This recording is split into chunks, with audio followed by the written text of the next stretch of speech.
So in the story, there's a big action bit where Fairfax has Loretta tied up in this MRAP, this big military-type truck. Channing's trying to save the day.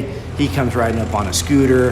He jumps on the back. We built a little process trailer that we could attach the motorcycle to that Channing could be on and not have to think about driving. What is the real thing? It's extreme riding, motocross, on the last thing you'd ever want to motocross on. Feels lame, but it's awesome. I'm like... It can give it this left and right with the hydraulics where it looks like it's driving.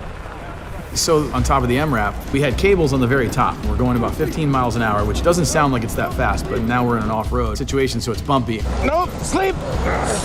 We're driving through the jungle with Channing doing his real stunts, hanging off of the side of this tank, swinging past tree branches, doing like these fights that were choreographed by Kyle and his team. We're intercutting this sequence with a sequence that's done on stage. So you have work that's inside the cab of the shaman that intercuts with the stuff that's on the roof. So there's kind of two fight sequences between two of our heroes. I kind of like this one out of all the sequences we've been doing because the challenge that it adds. There's the speed, there's the terrain, and there's also that we're on top of a moving object and we have to have safety harnesses on. And they're really standing on there. Like, this is not something where we shot them against a blue screen. I think without these rigs, it would be basically impossible to film the intricacy of these shots. You know, whether it's a pole rig, whether it's wire work, whether it's free riding with an arm car, all of those specialist pieces of equipment allow us to get this kind of really cinematic look for the sequence. Are you sure about this? Because I have a wedgie in the back and in the front in this thing. I feel like a nerdy figure skater. The jumpsuit is a character unto itself. The jumpsuit came from the fact that I personally love a jumpsuit.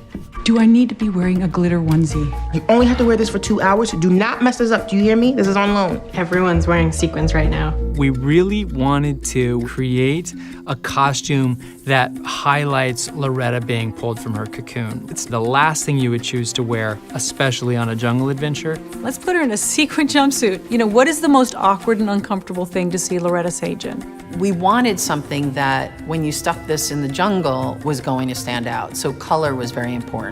And then they were like, well, what color? And I had this dead floral arrangement that had this really pretty dead fuchsia orchid in it. And we were on a Zoom and I literally held it up to everyone. I was like, can we have this color? So I took a screen capture on Zoom call and blew it up. That was kind of my key color code.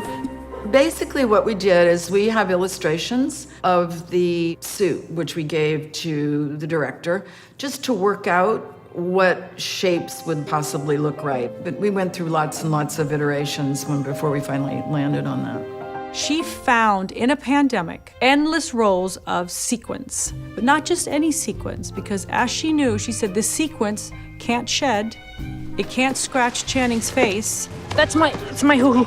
This is gonna be in a river. Ew, are you peeing? No. You're peeing, aren't you? Just go around it. This is gonna be in the ocean. I destroyed the jumpsuit! The waterfall, sitting on that high stool. Mount it. Mount it. Okay. It needed to be in the mud. Are you okay? It needed to fit my stunt double. We needed to have 70 of them. It needed to expand as I ate too much at craft service, and it needed to shrink as I was losing weight from dehydration in the jungle.